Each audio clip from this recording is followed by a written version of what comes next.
I'd like to extend my sincere gratitude to my lecturers, Professor Karen von Vey, Corinne Basil, Kim Berman, Gordon Froud, Bronwyn Finlay, Vedant Nanak-Chan, Shoni Netsha, David Payton, and Manette Vari for their guidance over the last 6 years.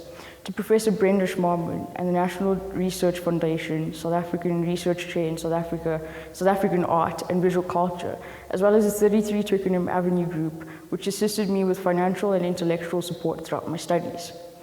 During the course of my study, I lost my best friend Cleone Govender and little cousin Mateo Chetty. Without the care and support of the following people, including the Dover Department, I may never have found the strength to continue working. To Aisha, Ayo, Animi, Alexa, Alexia, Azal, Brittany, Calum, Caitlin, Chelsea, Daniela, Danisha, Daniela, Danica, Deline, Irene, Ilham, another Ilham, Jessie, Kelly, Kiveshan, Malaine, my uncle Navi and Vishnu, Nico, Sabi, Sashin, Sinead, Serena, Shashi, Tabang, Theola, Roxy, Ruth, and Vanessa, and the members of the Kriti Collective. I cannot express to you how much your support has meant to me. Our conversations over ice cream, Friday lunches, and Zoom calls has not only kept me sane, but your motivation as a group assisted my art making during lockdown. To Fahima, Mariette Payton, and David Payton, your support and enthusiasm, especially after the loss of Cleo, brought me strength when I simply could not continue.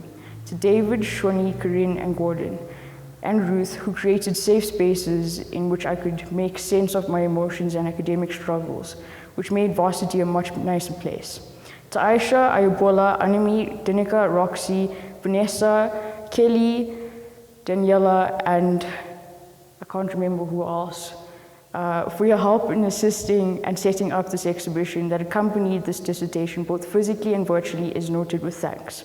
To my family, Serena, Bhavik, Terika, Minal, Uncle Ted, Auntie Githa, Raju, Nirvana, Gashli, Priya, and to my grandmother, Nani, who shared photographs, memories, and details around Sawati. Your contributions to this study are noted with thanks.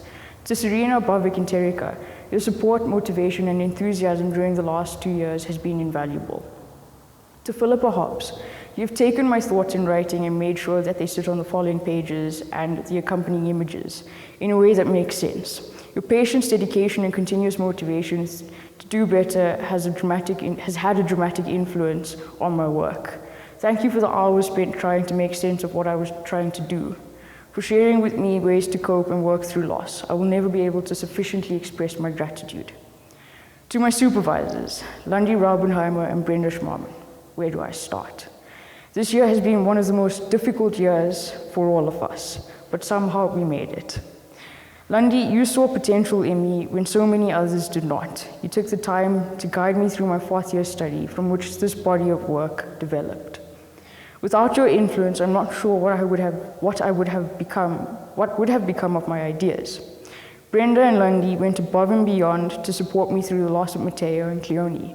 I'm lucky to have had 2 very sharp-minded supervisors.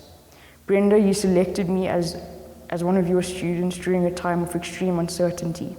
Your personal journey over the last 3 years inspired me to work through my own pain. Brenda and Lundy, your faith in me to excel in creating a narrative that is truthful and multi-layered is evident in the pages that follow and the artworks that accompany my dissertation. Your guidance during times of, nope, I read that. Sorry. No, I didn't. Your guidance during times of uncertainty, loss, and frustration is something I will remember fondly. Thank you for your support and motivation. Without this, none of this would have been possible. Lastly, to my father, Seelan Chetty, your love, dedication, and support are immeasurable. How do I thank the one person that has given me everything I've ever wanted or needed? Pops, you embraced my dyslexia as something to work through.